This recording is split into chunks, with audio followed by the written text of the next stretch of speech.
All right, well, I'll go ahead and call to order this meeting of the Climate Action Resilience Committee of the Bloomington County Council. It is Monday, April 1st, 2024, 5:36 p.m. I'll just say our names by way of attendance. Matt Flaherty, Chair of the Committee. Cindy Zulek, Councilmember District 6. Opie Stosberg, District 3. Our Councilmember, I should say as well. We're joined by Ash Kulak, Deputy City Attorney, and Sophia McDowell, Deputy Chief Deputy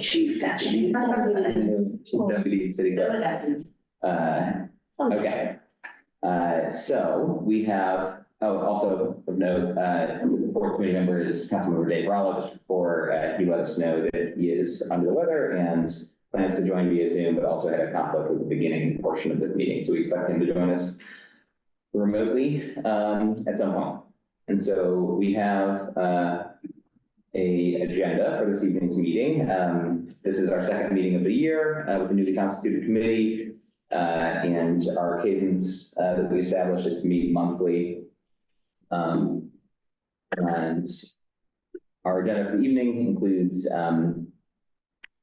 updates from committee members, Duke Energy Integrated Resource Planning process, the proposed actions around off-road gas-powered equipment, a discussion of committee member climate action plan priorities for 2024, time for public comment, additional scheduling, and adjournment.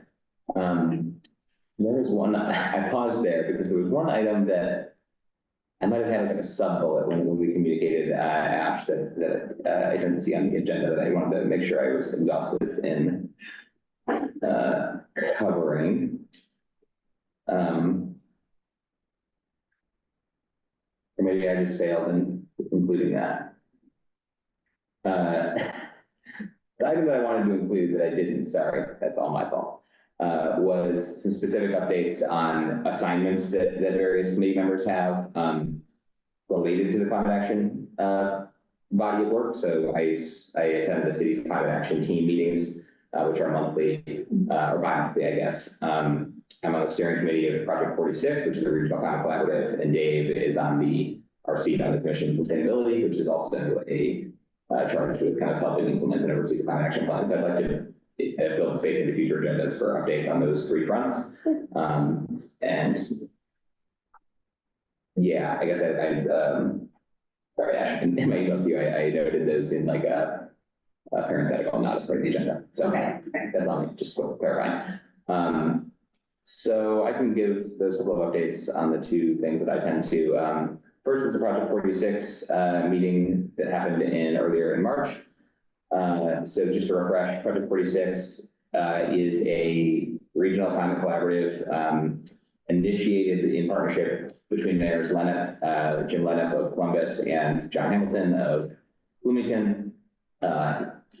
Kicked off in late 2022, and then in 2023, mid-2023, started sort of having a steering committee to form the priorities and approach. That's still honestly in the early days of like developing its structure. It's a public-private sector collaborative. So Cummins is a member, IU Health, IU through its government relations office joins. Also, the town of Nashville, the town manager has joined, and Nashville has signed on. So the three cities or towns, Bloomington, Nashville, and Columbus, have all formally joined the collaborative and committed resources to it in the form of a small amount per capita that we contribute essentially to fund the initiative. Trying to bring in private sector funding as well. Cummins has made a donation to help support some initial contracting of services with a consultant partner who supports climate collaborative efforts in a variety of jurisdictions around the country. One of the major first steps here is to develop governance documents around like how this thing will actually be run and what the priorities are. There's already been some early progress on leveraging the cross-jurisdiction, cross-sectoral collaborative for potential benefits for Bloomington and for our area. In particular, the state is producing a climate action plan through the Federal Climate Pollution Reduction Grant Program, and Sean Mia, our Assistant Director of Sustainability, had engaged IDEM at the state on that topic, and we were written into their proposal as a beneficiary of some of the funds that will come from the federal government. So we're still learning more about that, but we have priority actions for our area that the Project 46 was weighed in on. Can I come to our area? Yeah. Do we know how aligned the state's plan is going to be with ours? I think, so I gave feedback on kind of a subset of actions that the state was considering for submission. I think my short take is this is actually like surprisingly successful of the funding provided by the federal government through the Inflation Reduction Act to give money to states, to develop these plans. And some states don't have plans, like Indiana. And so we contracted with IDEM is heading it, but they actually shopped it out to a consultant to develop the plan. Everything I saw was, I would say, legitimate, the types of things that would fit within or align with our climate action plan. I don't think it's being co-opted, I guess, in any way. We'll see what the final version ends up looking like, but it's kind of one of these things where it's like, from the state's perspective, free money, and it is, federal policy actually shaping what the states do, and then hopefully resources that actually flow to us. So, it's kind of early days, again, trying to establish governance structures essentially and learn a little bit more about regional climate collaborative models and successes elsewhere. And define what success looks like for us. I think there was alignment around trying to get some early wins on the board in terms of accessing resources and bringing them to our communities to demonstrate the benefits and the ways that a collaborative like this can be used. We do have a new mayor in Columbus as well. Her name is escaping me. Verda, I think is, let's see what I have it written here. I'm sorry, I didn't. But yes, again, the new mayor of Columbus has Mary Burton. Thank you, Mary Burton. Yeah, attended some of the meetings last year and is broadly bought in. And I think I've met with Mayor Thompson a time or two about it, both before and after she took office. And I'm generally positive in terms of it moving forward and thinking where it could head. Some things I'd like to see out of it are clearer areas of focus, what actually we want to try to accomplish. I think there's some things that make a lot of sense in a cross-sectoral and regional collaborative, things like workforce development, things like watershed management that crosses this area. I think engagement with entities that interact with all of us, like Duke Energy, or perhaps the new Indiana Green Bank, which Alex Crowley is heading up, makes some sense. And then finally, I think I'd like to see some level of commitment around shared goals and targets. We, of course, have emissions reduction targets set for us. Cummins is another example of an entity that has explicit emission reduction targets. Some larger corporate entities do, but getting broader, obviously IU does as well now. With its climate action plan, so getting broader buy-in across sectors and from representative groups and organizations, community foundations, that kind of thing, around shared goals seems helpful to me. But we'll see how viable that is. I mean, I'm not sure the city of Columbus, for instance, would necessarily buy into those targets. So there's a governance committee subcommittee meeting on Thursday this week that I volunteered to help support as we move this thing forward. The steering committee is supposed to meet quarterly, and then there's going to be some different subcommittee type opportunities and potentially other opportunities to bring in other stakeholders besides this group as we move forward. But that's the status update. I'm happy to answer questions about it with y'all. Dave just talked good. Hi, Dave. Dave, hello. Can you hear me? Welcome. Yes. We can. We had gone over the agenda for this evening, as well as gotten into our first couple of items.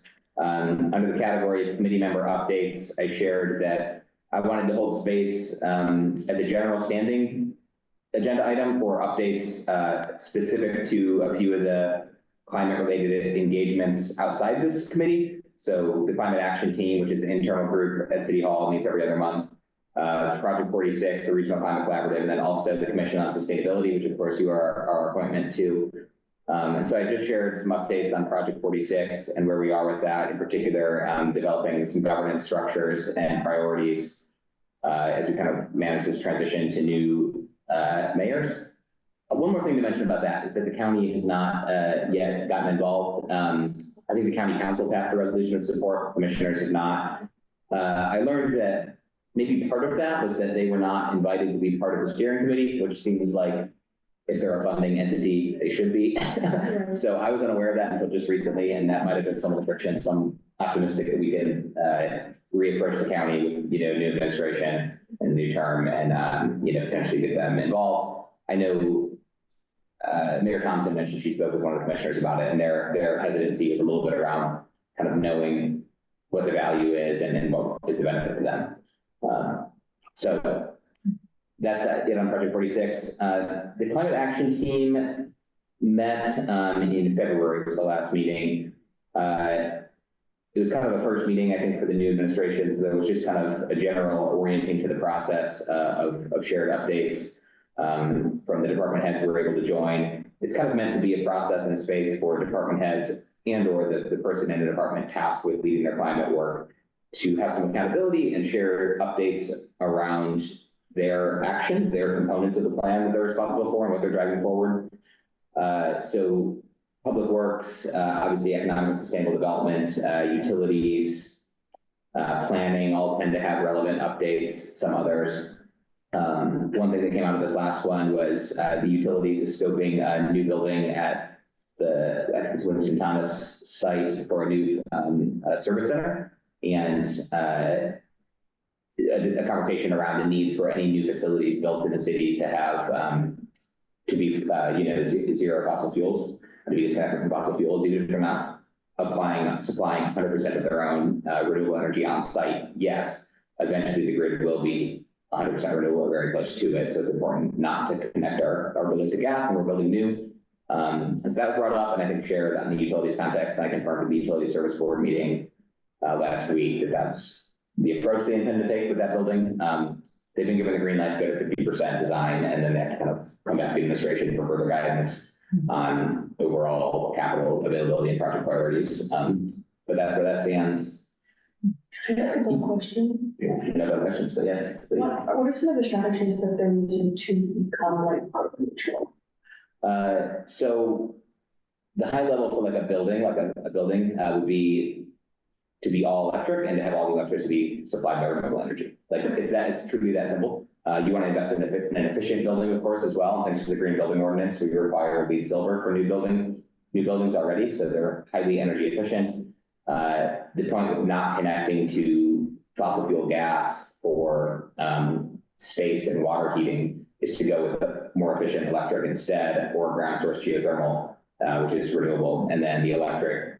We can supply a fair amount of it on site through on-site solar energy, and then again, over time, the grid itself will be much more, it's already in fact much cleaner than burning gas for heating. So that's the basic strategy, is electrification, efficiency, and plus renewables.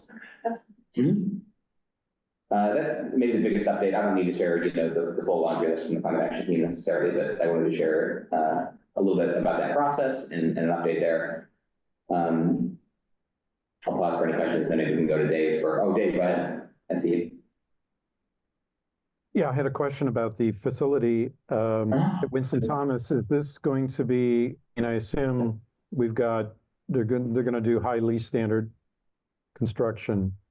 Yeah. So silver, if not gold, I hope. Yeah, that's right. Okay. Okay. Yeah, confirmed. Silver is required, and that was confirmed at the utility service board meeting last time. And the folks there, there's a subcommittee that's working very actively on the design from the board and engaging with the staff. And they said they're scoping gold. They're seeing if they can do gold. So they've got it in their sites. Not committed yet, but they're looking into that possibility. What it would cost additionally. Okay. Regarding sustainability, there's nothing really directly related to climate. There's a focus on local food and expanding chicken flocks that might come to us at some point soon. So we might want to have a discussion about that. I don't know if this is the place to do it, but doubling the size of chicken flocks. in the city. Thank you for the update. That's helpful. Dave, have you talked to Isabel about the chicken flock thing? Just say again, I'm sorry. Have you talked to Isabel about the chicken flock thing? I haven't, I'll do that. Okay, I just feel like I remember something about that being something that at some point maybe she was interested in Mm-hmm. and is maybe on a list that she has. So I don't know if she's done active work on it or not. It was on the list for the last council and we never got to it. It was, I don't know if it was doubling the flock, but it was expanding it. And so I'll be sure to talk to her about it. Yep. Thank you for that, Hopi. Yeah, because I feel like that just got mentioned at the scheduling meeting as like, because it was something that I saw. I'm trying to look at it now to see whether. Yeah, and that actually was an item I worked on last year, and the sponsor decided to not pursue it, so it got pretty close to the finish line. But it wasn't doubling, it was increasing the size based on I think lot size. So yeah, I can work with you as well, folks on getting a, looking at the draft I did last year, updating this. So. I mean, lot size would make sense. Can we, at some point, maybe we can circle back to what the difference would be in terms of size and like animal safety? Yeah, I had a conversation, of course, last year, but I had a conversation with Purple Southern Animal Parent Control about it, and it was kind of a question of if the person has the free range space, should they be able to have more birds?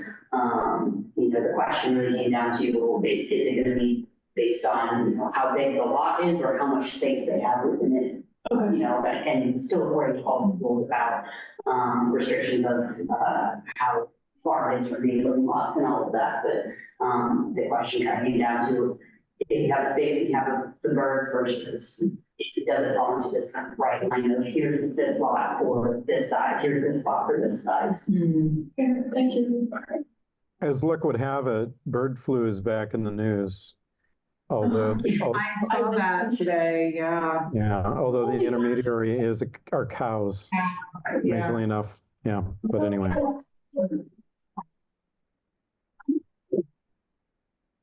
We all good on the BCOS update? Okay, yeah, thank you, Dave. So next item I had on here was the Duke Energy Integrated Resource Planning process. So a little bit of background. So all the investor-owned utilities in the state, the electric utilities, are required to file these integrated resource plans that look, something like 20 years or so in the future, and show what their resource planning looks like. How are they anticipating demand will go in their service territory? What resources, what mix of fuel sources and power plants and energy efficiency do they intend to use to meet that demand? For instance, if it's growing, or if they're going to retire some assets, what do they replace them with? So this is the state-defined process for long-term planning, for the utilities, essentially. Yeah. Where can I find that? This is linked, actually not the slide deck, but the landing page for the integrated resource plan was linked in the agenda. Here on that. Yeah, I think if you. Meeting? Meeting one slide. Meeting one slide, exactly, at the bottom of that page. I had just looked further. So this has just gotten underway. It happens every 3 years. It last happened in 2021.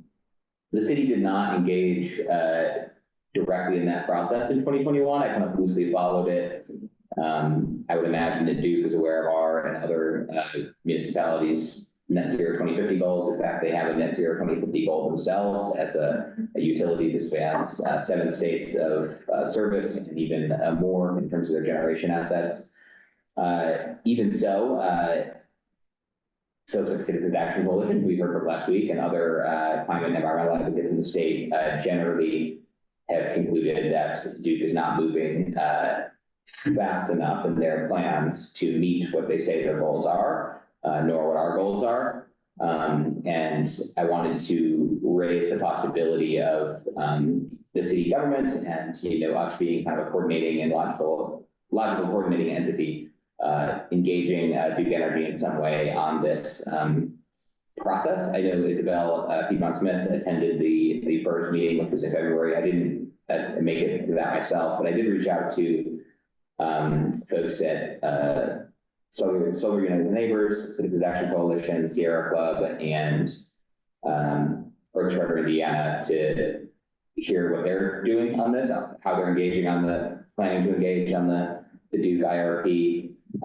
Again, kind of with the idea of some potential coordination. It could be something that, like Project 46 is a climate collaborative is served by Duke Energy across that space. There are certainly others in Duke Energy's service territory directly that have similar climate goals as we do. Indiana University is another. For political reasons, I doubt they'd be willing to engage, but as a technical matter, they do have, goals aligned with our own.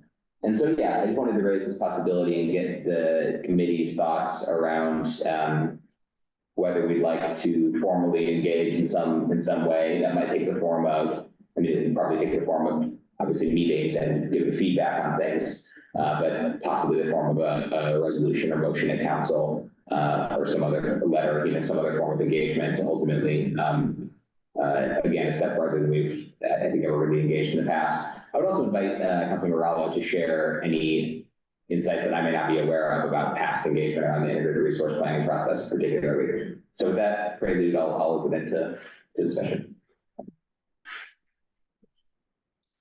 Does Councilmember Rowland? I really don't have any insight or anything to share on the engagement with Duke. Okay. But I think it's an excellent idea, and clearly the community would like to expand green power options, and so it should be a feather in their cap if they would like to work with the city. So, what's your experience with them, Matt? Do they seem interested in engagement, or is this sort of a, well, let's leave it at that. Are they interested? The process is statutorily mandated or regulatorily mandated, one of the two or both. In terms of our engagement with them, I think historically we've been pretty, like my feel or my read of the last administration, and working with Alex Crowley and Lauren Clemens primarily on this stuff, was that they kept a pretty light hand. They didn't want to sour relations, by pushing too hard on Duke to do more. So I think there's a delicate balance to walk of staying a respected and good partner at the same time as asking for what we'd like to see. I think I know there was some engagement. I'm not sure if this ever went anywhere. I remember talking to Deputy Mayor Reniason about it, around Duke trying some pilot type projects in our area around more like utility scale renewables near Bloomington, with the power explicitly dedicated for our power supply and sort of credited in that way. If they're ever looking at the possibility of piloting certain types of energy efficiency programs or community solar, which is not actually a thing in Indiana, I think by engaging them in this way, we're kind of prime candidates for something like that. I have engaged along with Sean Mia with their government relations person for our area. Liz Irwin is her name. I think we all get emails from her from time to time. And we had a good meeting in maybe December, including about off-road gas power equipment, which we'll get to momentarily. So yeah, I think I don't think we've tried engaging in the IRP before. It seems to me worthwhile. My knowledge generally about either these processes or rate cases that happen at the Utility Regulatory Commission and engaging on those is that often it leads to compromises or stipulations of some kind. It's the way that organizations like Citizens Action Coalition often kind of win some sort of concessions through a formal stipulation agreement of some kind, where the commission says, yeah, meet these stakeholders in the middle on X. And so I think it's done well, I think there's potential for progress. And again, since we haven't really tried it before, this only comes along every 3 years. It seems to me like a worthwhile thing to, capacity allowing to engage in. I agree. I meet with, Missouri pretty regularly, just because we're both on we both go to the Kirkwood business meetings, right? So we see each other pretty frequently. So I think she would be more than willing to at least sit down and talk about like some shifts that you could make to be more. Sure.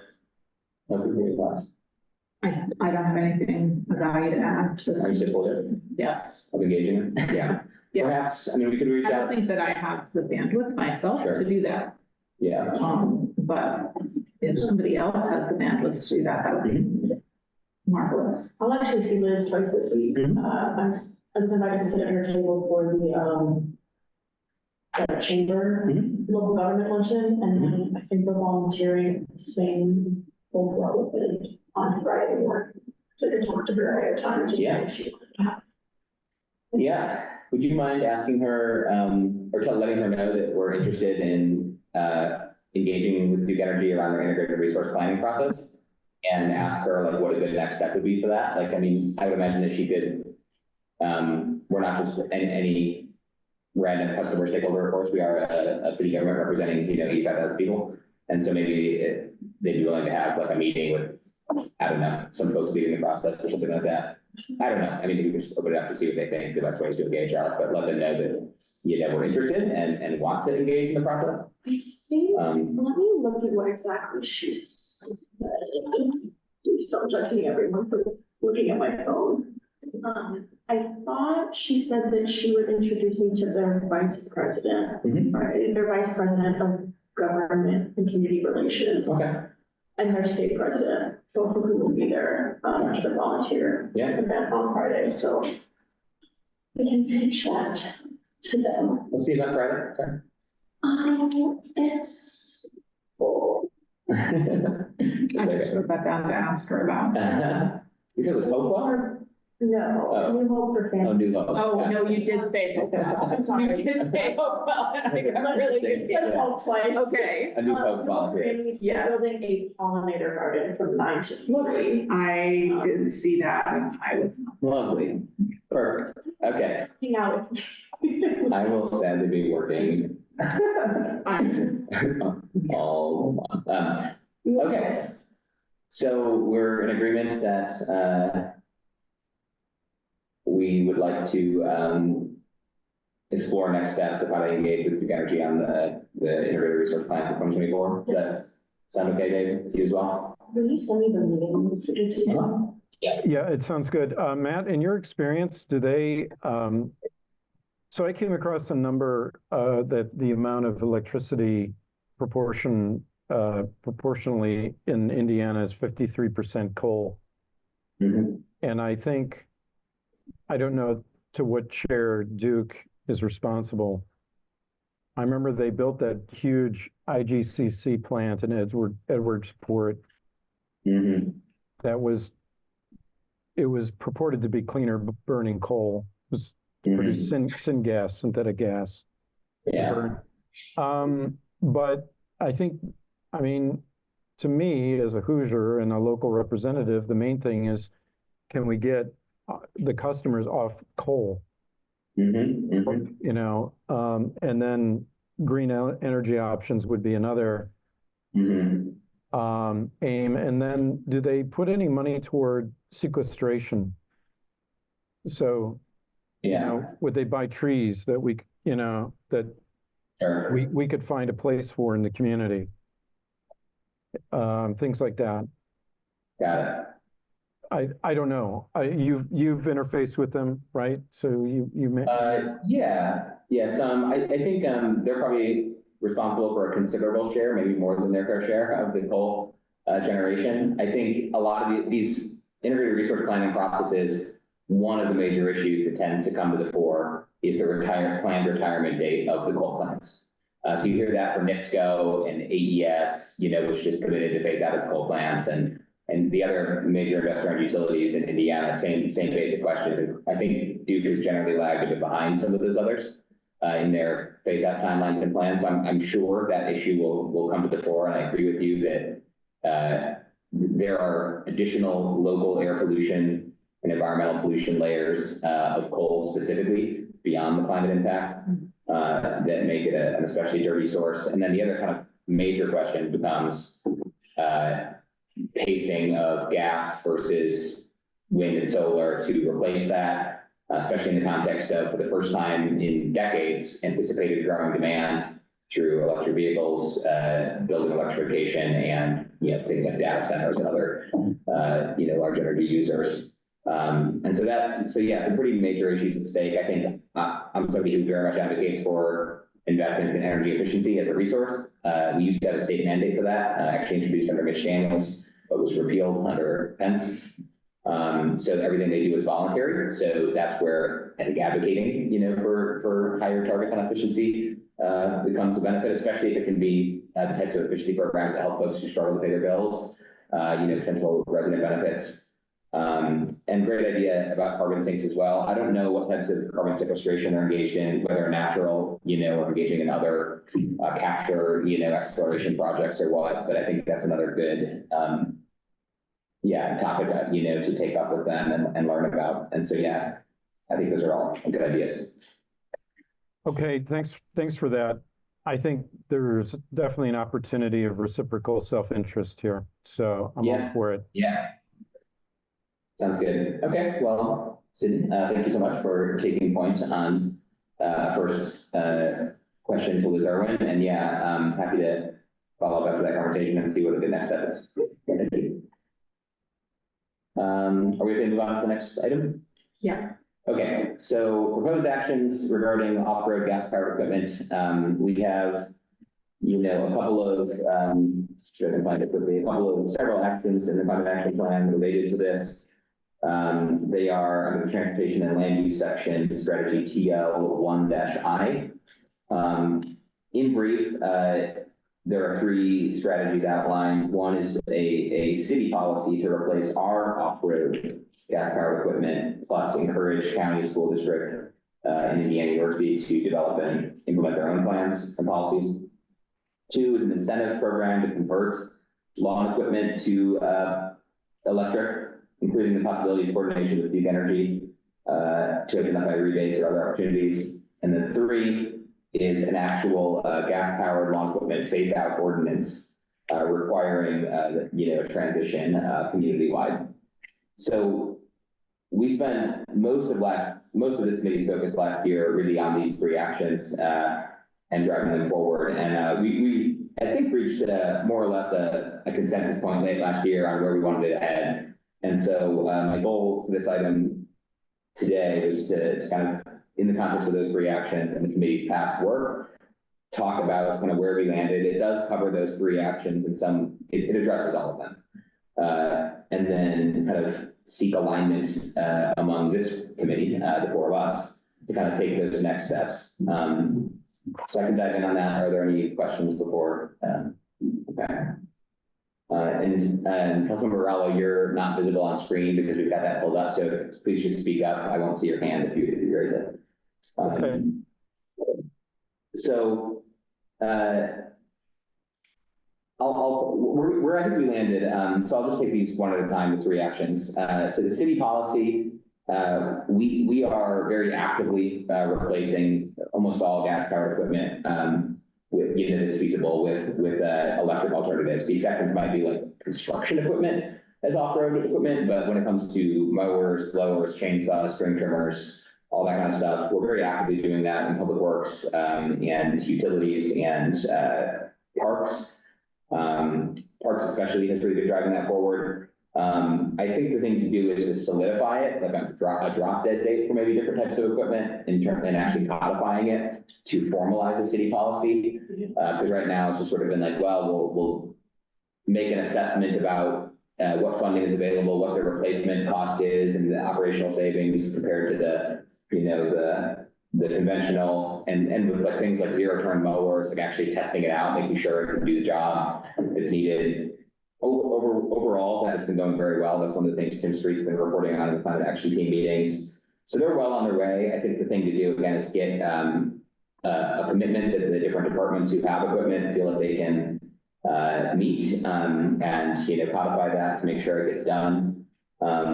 The funding for climate action that was in the economic development lid increase has been helping to drive this forward. And then the other component of this first action is to encourage county, school district, and any university to develop and implement their own policies. We have talked about that in this committee before. We've actually met with Jessica Davis, who heads this work at IU. I don't think we've talked with county government or the MCCSC, but we can and should. And so that encouraging them to do the same. I mean, it could be asking them to join us in a commitment around a shared timeline, or failing that, just to be aware of the issue and try to develop their own phase out timelines. And so I'll pause there. That was kind of our conclusion on action one. Questions, or how do folks feel about that? Could you ask Adam and Tim about just what a feasible timeline would look like? And Yeah. how can we publicly commit to that? Do we write a resolution or? Well, I'm good picturing an ordinance actually requiring a phase out timeline. Yeah. That's what, as we develop legislation coming out of this committee, I think that makes a lot of sense. Okay. And we can bring it as a group and. Matt, do we have staff? I'm sorry, I didn't mean to interrupt. No worries. Go ahead. Okay, well, either us or staff or both reach out to Parks and Rec are the vast majority, right, of this lawn equipment, and maybe utilities and maybe Public Works has some, I don't know. But find out what their trajectory is. I mean, can we get there within, by January 1st of 2026 or something? Sure. And if they say, sure, we can do that, then we can codify that and make sure. Yep. Yeah. Yeah, that sounds good. I'm happy to spearhead that in conjunction with staff. To actually, they were kind of undertaking a lot of this stuff. Kind of is subject to some pausing with staff transitions. But I remember under Alex Crowley and Lauren Clemens, I remember they were in the process of kind of getting a comprehensive inventory of the equipment. And so, getting an update on that and the projected timelines, if it's different for different types of equipment. The other piece I wanted to suggest needs to be part of the policy too, is the fact that we actually contract out a fair amount of the parks landscaping work. And so making that a condition of our contracted work as well, is another way to actually affect the marketplace and then make sure that we're not just, outsourcing. That's great. That's great. That would leverage more. By having that, as a standard. We can do that through an ordinance requirement? Yeah, we should be able to. I mean, it's, we don't need to, but I don't see why not. It's within our power to choose who we want to contract with and why. So it's a city operations issue, and we should be able to direct the executive on policy guidelines around those things. Great.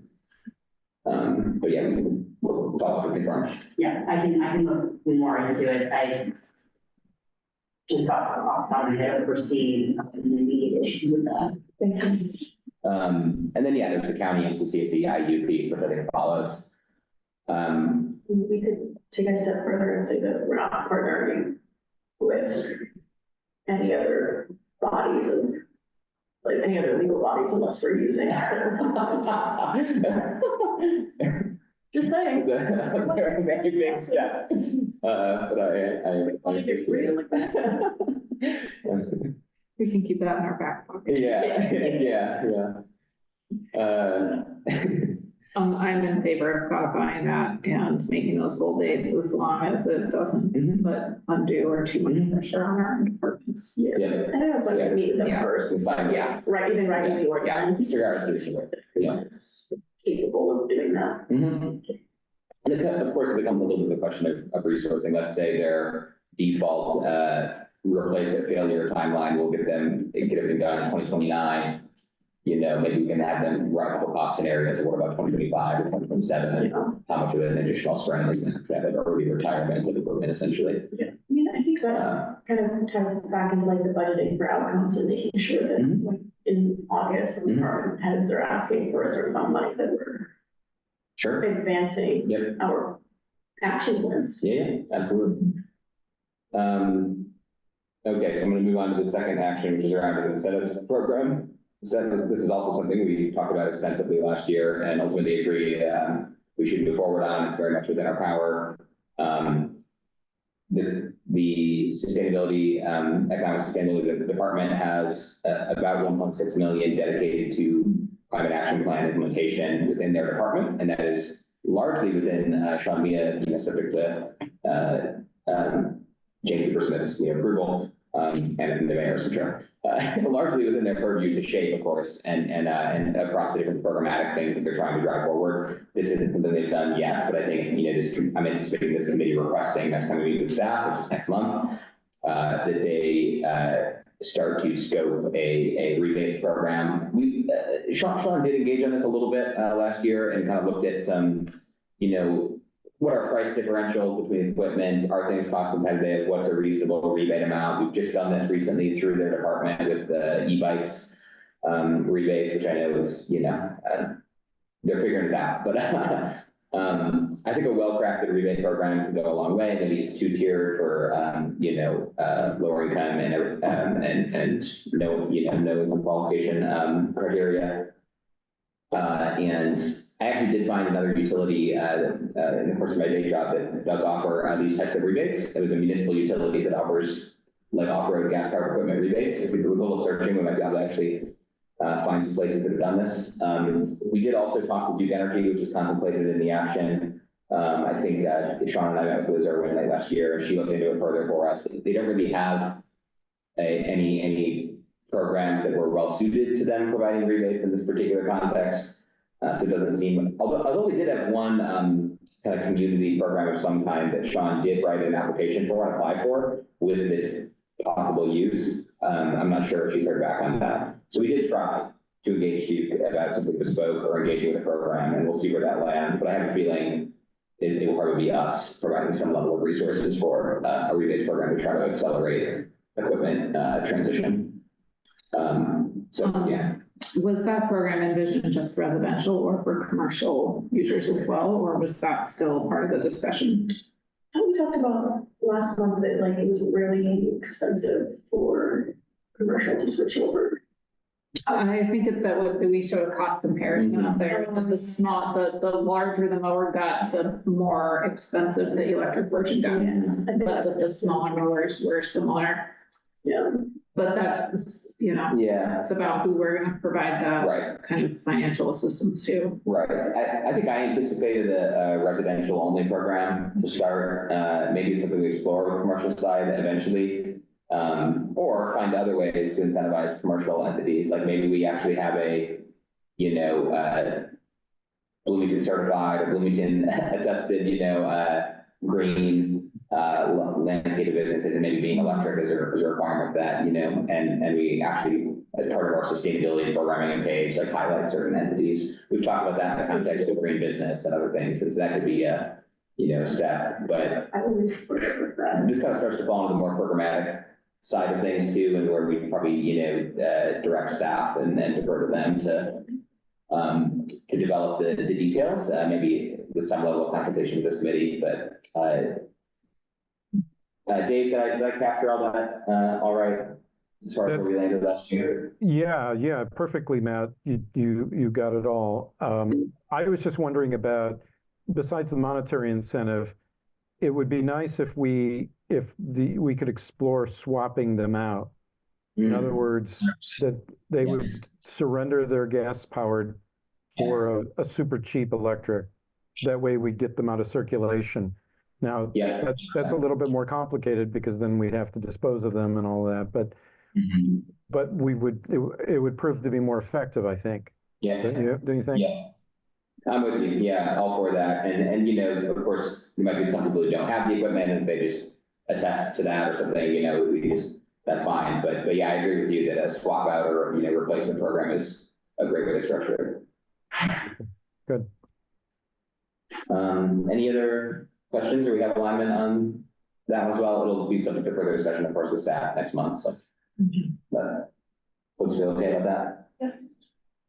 Okay, and so the third action here is the one we spent a lot of time thinking about, which is do we have the authority in appetite to try a, mandated phase out timeline for different types of gas powered lawn equipment?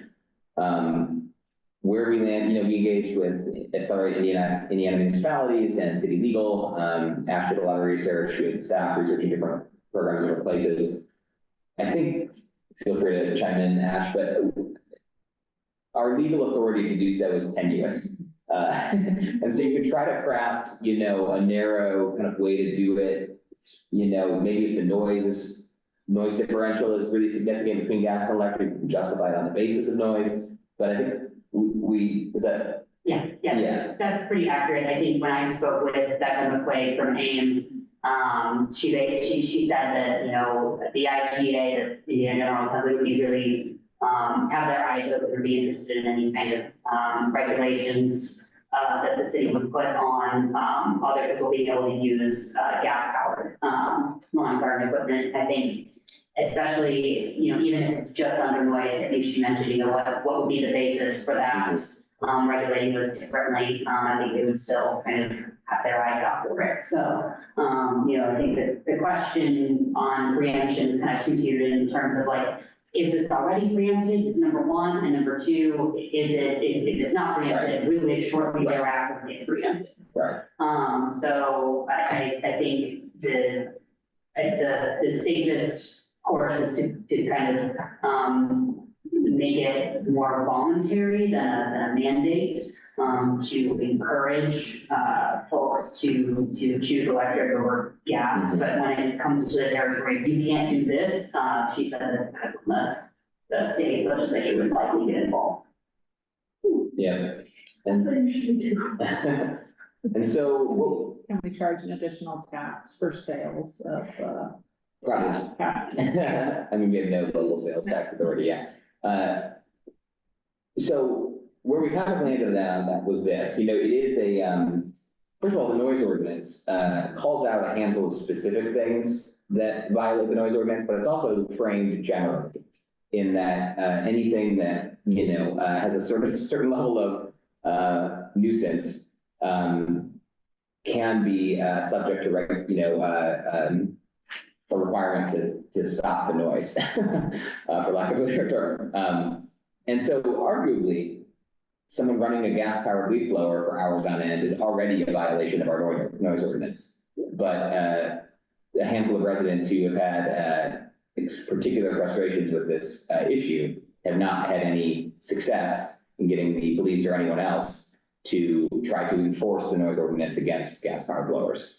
So where we kind of settled, and then I was asking Ash additional questions about just this evening before the meeting, is we could have some reasonable time of day limitations, which is something that we saw in the fields, among others, trying various things. Not everybody has an outright ban, some do hour limitations. And it would be technology agnostic with respect to the equipment, but it might only apply, for instance, to, blowers, leaf blowers. But it would probably apply to equally to electric and gas. The idea was that we could at least give some hours of relief, including maybe no federal holidays, more limited hours on the weekends, like kind of like a 10 to 4, kind of thing, and then recognizing Monday to Friday as the kind of main landscaping business hours, and also a time when folks might do work after typical work hours, more like an 8 a.m. to 7 p.m. or something like that, which of course isn't overly restrictive, but it's something. The other thing I was just speculating earlier in this meeting, before the meeting, about was if we call out by name, blowers in the noise ordinance, just like we do with like amplified sound and, things like that, would that put the executive in a better position to be able to actually enforce the noise ordinance? Because it is something that's specifically cited and called out, and therefore less subject to a sort of subjective interpretation of what's a nuisance or not, because we've actually named it as something that falls within this ordinance.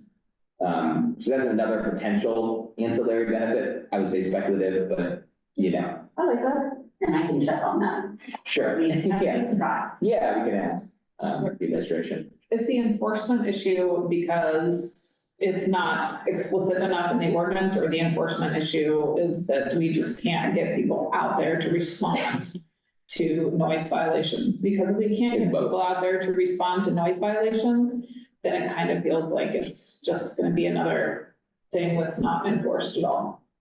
Yeah, I think it's both. Dave, feel free to weigh in on this as well, so you kind of had the conversation about it. Hugh Kramer is a resident in particular that has shared his frustrations with us on this topic. And I think the police have largely said we're too busy, this isn't a priority for us. But was there more, Dave? Well, he finds that the leaf blowers are particularly offensive. They operate louder and they operate at a higher frequency of noise than lawnmowers. And so he and some of his neighbors were particularly concerned about that. And I think that might be the target. Because, you know, I do think that they're more offensive. I mean, it's just anecdotally, I think they are. So in terms of hours of operation, I was thinking of, I couldn't quite make out what you said, Matt, but I was thinking 9 to 5 on weekdays, and then weekends noon to 5, which wouldn't be, I don't think, too onerous, because it would allow businesses to operate during weekdays, and then on the weekends, you've got a window to do your leaf blowing if you want, but you can't exceed, you know, if people want to do a barbecue at 7 p.m., you're not having a leaf blower running. You know, that seems to me reasonable, but I'm open to other ideas on this. And by the way, Matt, something I forgot just to step back a bit, and that is regarding the incentive program. Would this apply just to residents, or would it apply to business as well, do you think? Do you have an idea? Yeah, I hope you mentioned, and I think we're thinking just residents, at least as a first. Okay, that's fine. So anyway, yeah, I'd like to at least stake a flag on in doing something about the noise ordinance, and then maybe tighten it up later as we see how it's received and see how effective it is, or whether it's non-effective. Yeah. But clearly it's complaint driven. And but then someone would have to call the police, and we'd have to make sure the police are amenable to this, that they're not gonna, you know, it's another thing for them to do, and it's probably the least thing that they want to be doing, but somebody's got to enforce it. So I assume it would be up to them. Well, if it is during, you know, normal working hours, I wonder if Hands, you know, does those types of enforcements at all as well. That's something for us to explore with city staff. I'll add the context. The section of code is, the noise ordinance is 14.09.030. Sorry, the title. And so the generic coverall purpose is unreasonable noise shall mean sound that is of a volume, frequency, or pattern that prevents, disrupts, injures, or endangers the health, safety, welfare, prosperity, comfort, or repose of reasonable persons, or ordinary sensitivities within the city of Bloomington, given the time of day or environment in which the sound is made. So, you know, reasonable person standard, but nevertheless kind of highly subjective. And then section C says, in addition to the foregoing, the following acts are violations of this chapter. And that's where they've got specific things, you know, cited, and where we would consider the possibility of actually calling out, you know, lawn equipment blowers. I don't know if you call it blower. That's kitty blowers. The citation. 14.09.030. Thank you. I'm generally in agreement with you, Dave. I think I was contemplating maybe slightly wider hour ranges to capture folks, like residents after the workday kind of thing, or, you know, maybe a slightly earlier start time of operation for the businesses. But I agree, it's the kind of thing that we can seek input on and you know, tweak a little bit as it gets closer to, you know, to consideration. So was there the proposal to add the leaf blowers to that specific list first and see how that goes? Then consider a timing thing? I feel like I heard somebody else say that, kind of like do one at a time and see what the reception is like. Well, I imagine. I'll note that some of these ones that are called out specifically, like amplified noise, musical instruments, et cetera, those have an hourly component. So it's not like any amplified noise at time. It's between the hours of 9 p.m. and 7 a.m. And so it's kind of those two things in combo, where I don't know if like adding leaf blowers as a standalone thing without an hourly call out like makes sense, because then it's actually any use of a leaf blower to annoy someone. Like, we're not trying to say that, we're trying to say during these hours. Just be respectful. And the other piece that the music one does is like for more than 15 minutes of continuous use or something. And so we could, consider that possibility as well. Continuous or intermittent use over a certain period. So Ash actually has drafted text for this, which I don't know if we're in a position to pull up. I can share But yeah. This is a very rough draft, but I took a stab at adding this language.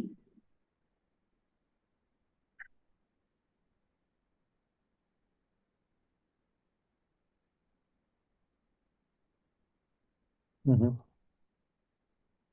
Matt, how about if I reach out to Hugh Kramer about Sure. what he considers reasonable hours? Because he's kind of the Sure. canary in the coal mine here. Indeed, I think his answer will be none, but yeah. Reasonable, reasonable. Yes. I guess one thing that I feel like with hours, because it can get so hot in the summer, that I hate for there to not be any hours in the cooler part of the day. Yeah. Even though I also hate it when I'm trying to sit down for dinner or something on my back porch, when it's finally a cooler part of the day, and and then hear the lawn equipment. So it's kind of a. So I think we were only anticipating blowers here and not lawnmowers, and it's infrequent that those will be used in the summer. Mainly, I think commercial entities sometimes use them to blow grass clippings. But fair point. We're going to run into these types of nuanced considerations. Any hours you try to set, you're going to run into them a little bit. But I mean, if we're setting like just a time limit, like if we were to just do like, you can't do more than 30 minutes.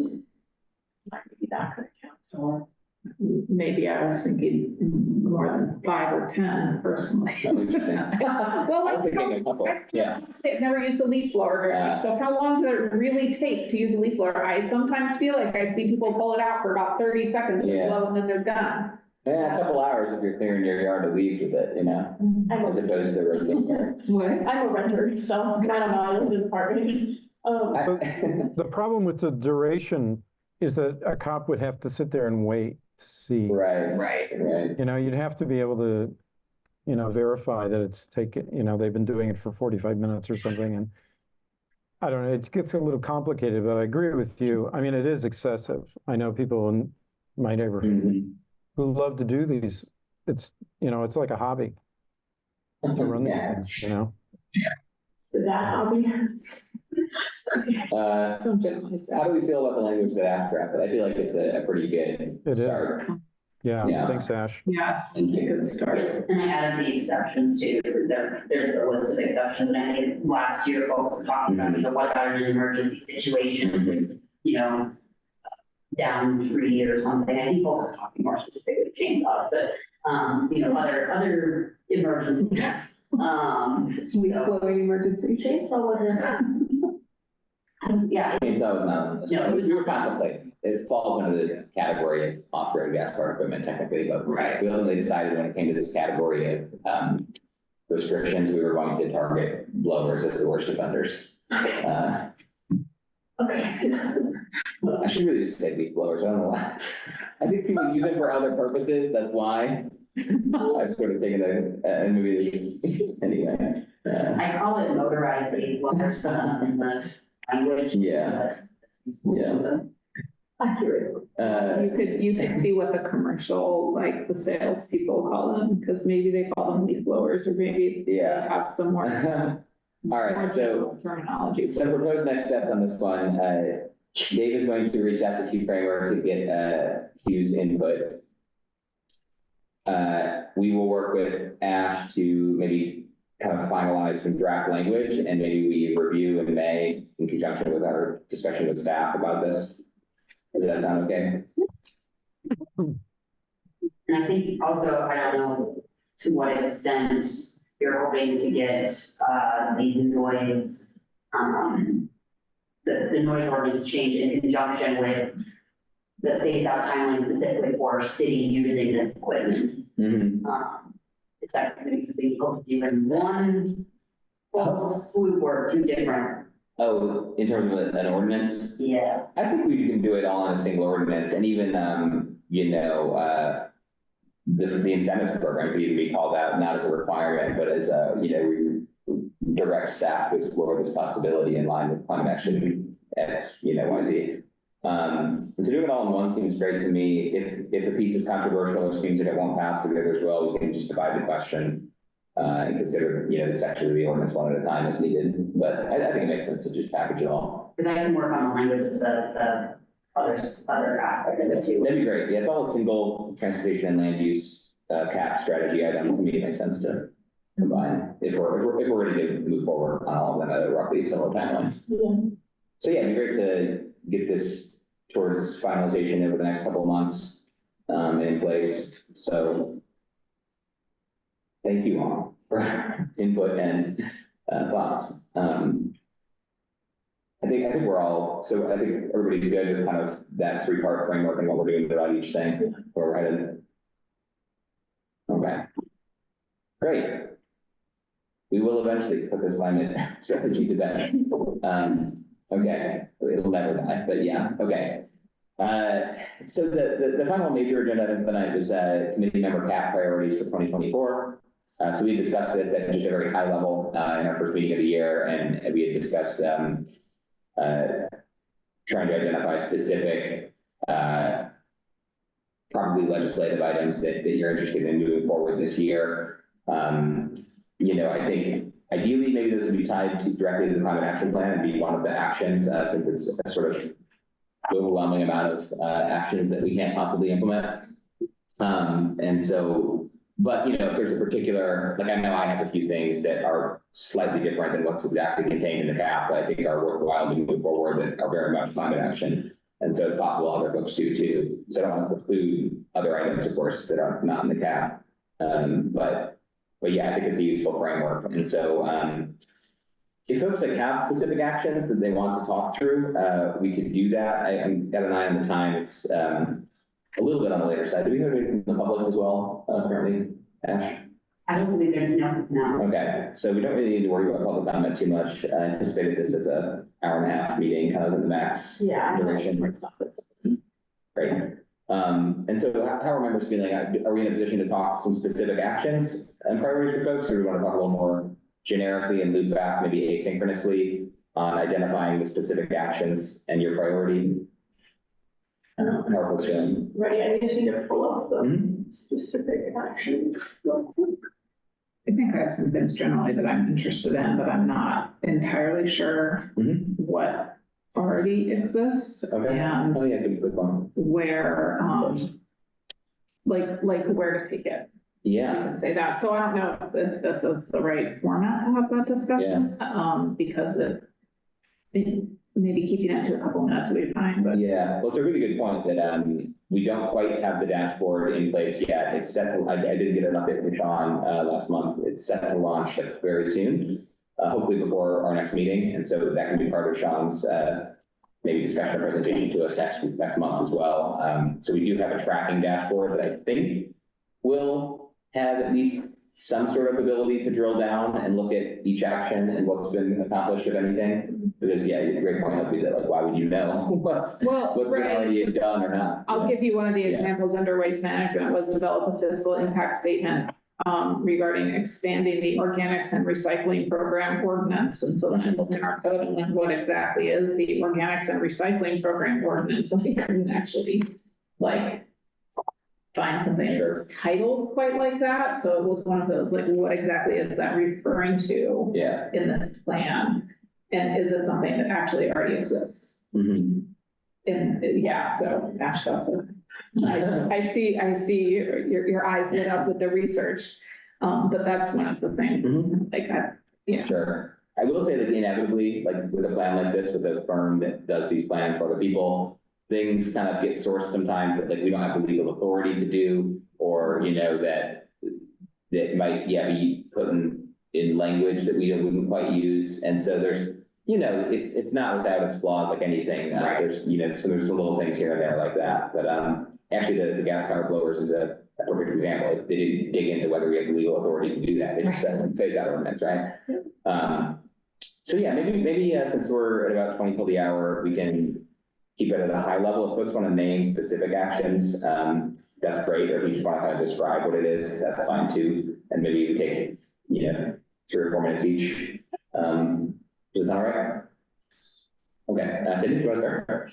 I would like to just focus on food insecurity, more specifically identifying where the largest food deserts are in Bloomington and looking into public parks that are nearby where we can hopefully implement community orchards.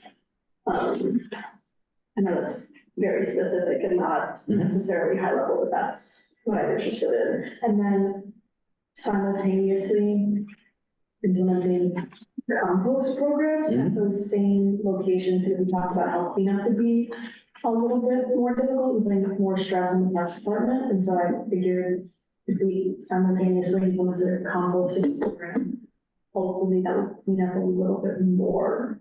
Obviously nothing's perfect, especially in the planning stages, but that is what I would like to do. Great. Okay.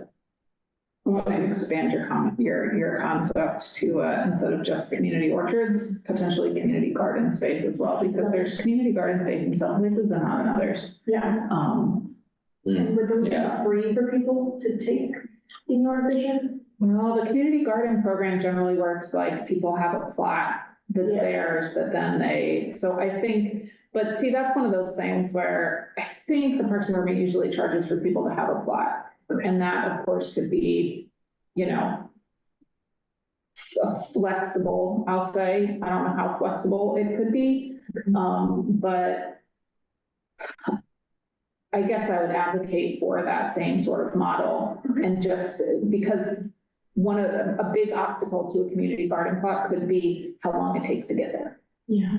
Right. So if somebody does not have a community garden plot within a 10-minute bicycle ride or a 5-minute bicycle ride or a walk if they don't have a bicycle, or if they have to take a bus and, 2-way.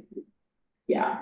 So putting those in easy distance from people would be a service, regardless of whether we make it accessible for the whole community. At least it's accessible for some people who want to dedicate some time and energy to working a space.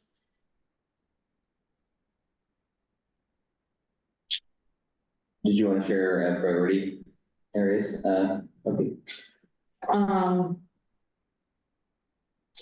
Well, I'll just stick with waste management and reduction that I talked about last time. So like I said, I looked through that and went, well, what is the organics and recycling program ordinance? Do we actually have one of those? What would that really mean? And I reached out to ask what the state of composting is right now, because I know that we've done, as a city, a couple of different composting type things. And so I'm waiting for an answer back on, what exactly have we done, but I am interested in. I think that there's just a lot of space and a lot of room for different programs like that, and whether we end up supporting staff or supporting other community efforts or implementing something through our own inner programs in terms of recycling and composting. I just think that there's a lot of potential options for things to do. And like, I know that there's a private entity whose name I'm not going to remember, who is working on composting in multifamily complexes right now. That is actually going really well. And yeah, like, I'm not going to remember their name in my head, but it's Joe Winnie, right? Is he working with Earth Keepers? Or is he working with someone else? I think he's working on his own. I Okay. think that he's established An entity. composting on the Mm. sites of the places that he is partnering with, I think. Got it. Picture the business card, but I don't. Yeah, I've talked to him a couple of times at different events and I keep on. But yeah, so it's that idea, like, you know, he's starting to get that established. It's something that's sort of working. There's a couple places in here where it says things like potentially requiring multifamily to offer things like recycling or composting, because not having recycling in multifamily is also, I think, highly problematic to me. And Yeah. And folks who live in multifamily could take an extra trip and drop off recycling at any of the Monroe County solid waste district recyclers, but that ends up being really high overhead. And so people who are more casual environmentalists are not going to do that. And so just that idea of maybe expanding potential recycling drop off might help. And I don't know if that's something that we're actually capable of doing or the county is capable of assisting us with. But that's probably the thing that I'm most interested in. And then the other thing, Max, I know that you mentioned a lot of built environment stuff last time, and you mentioned maybe in an email about requiring all electric on like PUDs and things like that, which we are capable of doing. Would you also require them to be solar ready as a piece of that? Because that was in here too. I was like, Nice. yeah. That's already incorporated, or you're saying we should? We should incorporate that into whatever it is that you want to do with that piece of, that requirement on PUD is like requiring that as far as we possibly can require that in terms of being solar ready. Great.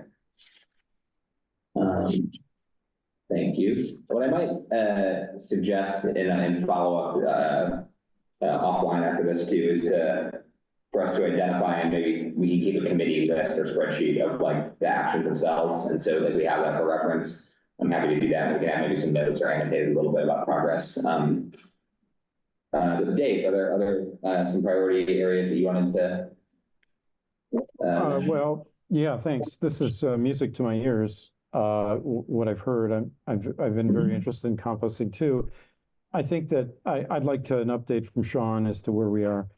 That would be helpful. And you know, I think it's important to emphasize that if we back composting and we have some program. I mean, I thought just dispensing composters be a great idea, but we have to do it right, because it could go terribly wrong if people don't do it right, if you know what I mean. You know, you get vermin. I mean, we had a rodent and a rat outbreak in our neighborhood because of people improperly composting. They would just leave it open. And so the rat population just exploded. So it's, you know, people could be instructed, you know, how to do it, cap it, make sure there's wire underneath, and, you know, I think that's a great idea. I'm all for, you know, I know that we're getting a new bus facility at some point. I would really like to focus on and keep pushing a downtown circulator of some kind. I think that would really be a hit, and I think it would cut down on traffic, especially on game day. People could just get around without having to drive everywhere. And, you know, that could be a prototype just to do it on game day or do it on weekends and see how it works. But I think that would be something that could be a huge carbon cutting proposition. And then I guess, you know, I think the orphan in this oftentimes in thinking of carbon reduction is sequestration. So tree planting, planting of prairies, and then if we could wet it with, and it sounds like, you know, my colleagues here would be interested in, because you're interested in food, fruit trees and berry bushes and things like that. low maintenance, Hopi, I mean, the type of like, I mean, we could give out pawpaws or persimmon seedlings or something like that, that would require almost no maintenance at all. Or June berries, what is it? Amelanchier, Heather says, which require like no spraying, I mean, if anything, it requires maybe you to beat the birds to the fruit. That's all it requires.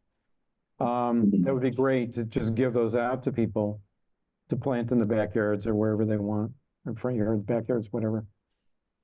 So those are some ideas I have. Yeah, I'll leave it at that. Great. Do you remember, Dave? Thank you. And do you remember when John Connell presented to us at the council meeting maybe a month, 6 weeks ago? I thought there was some question about the circulator, and he mentioned maybe the 3rd Street, bus rapid transit study that they had underway, that there might be room in that budget to explore that. Do you recall that? I remember him mentioning it, but I don't know the specifics, but you're right. Yeah. He seemed to be really high on it. And there was a possibility of that, a 3rd Street one. But I'm thinking maybe a north-south one too, running up to the stadium and back. And then. Yeah, I think so. Just I think the east-west priority network or priority corridor thing is almost like bus rapid transit from Ivy Tech to 446 type of thing. And I like the idea of north-south, and I think it actually is part of some of the scenario planning in the context of the College and Walnut study as like one set of options. But I think the downtown circulator shuttle piece is complementary but distinct. But specifically, I thought I remember John saying that basically the consultant helping them study the 3rd Street east-west corridor might be able to build this into their scope, essentially. Does anybody else remember this? I thought I thought that happened. No, it's coming back now. Yeah. I wonder if you want to follow up with John Connell about that, basically. I don't know if anyone has since that meeting, and since you mentioned this priority, maybe it's well suited to some follow-up. Yeah, I will follow up with them, and I had something else, a couple other tiny things to add. Maybe. Sure. Yeah. Please. To take us off topic, but one is there's a lot of cities in Europe that are doing fossil fuel bans, advertising bans, and they're just and I don't know if this pertains to us very much, but we could be a city. We might be the first city in the U.S. to do this. And I talked to John about it, just to prevent any sort of fossil fuel companies from advertising on city property, and that would mean mostly buses. So anyway, how effectual it would be, I don't know, but it would be, we could lead the way, and we would be the first city to do it. The other couple things were, I'm all for these community gardens, and in fact, I think we have a lot of parks, and all of those parks could have community gardens in them. Could have some area reserved for community gardens, and I support that. And I think it would be great, especially for low-income folks to have them have tools rentable, or not rentable, but just you can sign them out, and you can also have seeds available for them. So buy some seeds for various crops. Well, I'm sorry. Go ahead. Yeah, the library actually has a seed library already that they give out seeds for that kind of thing. And I think I've seen with other community gardens, they'll have like a shed, they'll have like a community garden shed that people would have access to who have a plot in the garden for tools, and also for watering, because watering ends up being like this huge issue, is you've got to make sure that there's a water source for these. And I said not every park, because I'm specifically thinking about Park Ridge Park, because it's very small and there's not much sun. So it'd be really hard to garden plants in Park Ridge Plot. But you can absolutely put some berry bushes in there. And actually, our neighborhood has been really working hard on invasives around that park. And I think that they would probably be down for some berry bushes somewhere, but yeah. Lovely. And I would be remiss to say, since we were talking about lawn equipment, to see if we could encourage people to replace their lawns with native woodland or prairie Yeah. plants That'd be cool. and start shrinking it. Yeah. Yeah, we have allowance for that specifically in our code, that like you can do that, but yeah, program to, and we have the little signs. I tried to ask once, if where do those come Yeah. from? The like living lawn signs, like, does the city provide those or does somebody else do that? But yeah, I like the idea of promoting it, more actively. Thank you for indulging me. Yeah, of course. So I can wrap us up here. I'll follow up via email and, maybe model what I think we could do to kind of coordinate and just have visibility. I have an absolutely unreasonable list of like 25 actions to try to drive forward. I know they're not all going to happen this year. Maybe it's turning into a council term priority list. But some things that are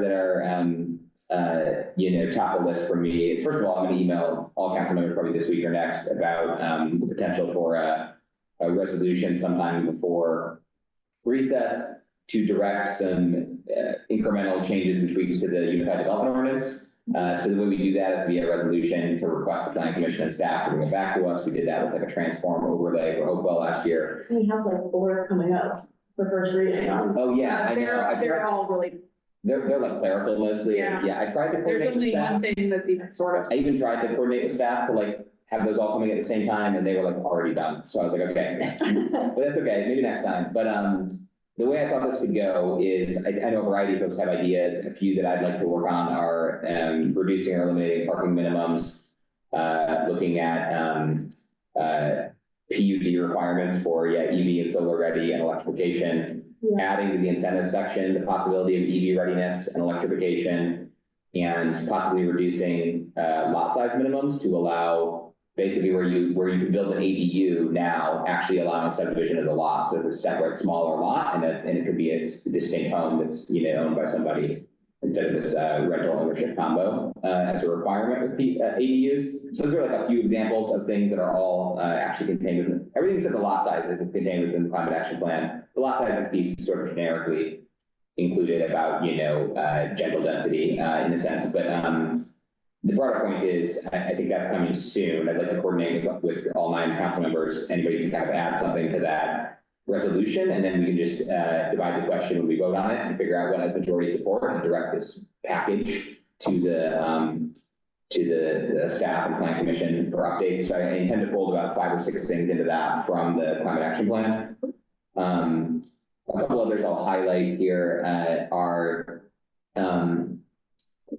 kind of like capital planning and next phases of the transportation plan. We have a safety update coming our way, but there's also a call for policy integration of climate assessment around project scoping and priorities, as well as the call for capital planning to achieve the network build-outs we're trying to achieve. And so I've been talking to staff about getting a status update on our priority build network. It's a 6-year plan. We're at year 4.5. And then also talking about what's the next 6-year plan look like? How do we take the next steps to identify the priority projects and build a capital plan for them? So that's actually all contained within the climate action plan's transport chapter, and trying to have some accountability and make sure we drive that forward. One other major one is an update to the green building ordinance to include electrification of new facilities. Basically, when we do new build, stop connecting to fossil fuels. And then kind of related to that, we have a contract that just got underway for a citywide facilities assessment for energy efficiency and decarbonization pathways or electrification pathways. So I asked at last year's city budget if we have any plan in place for how to get fossil fuels out of our buildings on the multi-decade timeline. And there wasn't yet, but this is going to help us start to develop that. Again, these are all called for in the cap. So actually having an energy efficiency and electrification master plan for city facilities, retrofits, not just new build. I have a handful of other things. I'll follow up on those via email. But those are some of the biggest ones, I would say, and things I'm trying to work actively on now. So yeah, still no one on from the public has joined us, I assume? Nope. Great. So if there are any questions or comments on those, happy to take them, but otherwise, we're at 7 o'clock, about the end of our agenda. There was just an item of scheduling. I think we're on a first Monday of the month cadence, so we should already be queued up for first Monday in May, which is May 4th. May 6th, thank you. May 6th. Day before Uh-huh. primary election day. Yes, yes. Odds are I will not be able to be here for Okay. my other job. Yeah, Now, it's okay if Yeah. everyone else can make it, and you can just go on, Mhm. I promise, without me, and like Sean Mia was planning on being here Yeah, and can't be here on the 13th, but if we Okay. could move it, Yeah. that would be great. let's take a look at the 13th, and if everybody's available, including Sean. and I am Jane, not available on the 13th. Okay. Plan commission meeting. Just immediately shut down. I have a plan commission meeting, we sorry. could- They moved the plan commission Yeah. meeting, but I don't think that they will. That's fine. I'm a little loath to, trust it. It's always such a No, since Sean Yeah. is I'm being here. cat wrangling exercise, so. I might be able to be here over Zoom. Sure. It's unlikely that I could be able to be here for the whole thing, I'll be here for. Well, we can coordinate on sharing out notes or anything to give update, ahead of that, but yeah. Okay, anything else before we adjourn? So All good? I didn't understand that. Are we on for the 6th? Yes, We're on for the 6th. on for the sixth. Yeah, Maybe Okay, not all good. of us, but most of us. we briefly scoped an alternative and immediately shut it Yeah. down, so. That's what I thought. Okay, just making Alright. sure. I'm good with that. Yeah, thank you for joining us, Dave, and I hope you feel better soon. Thanks. I got my albuterol and I have my antibiotics, so. Excellent. All you Yeah. need. Okay, thank you, everyone. We are adjourned.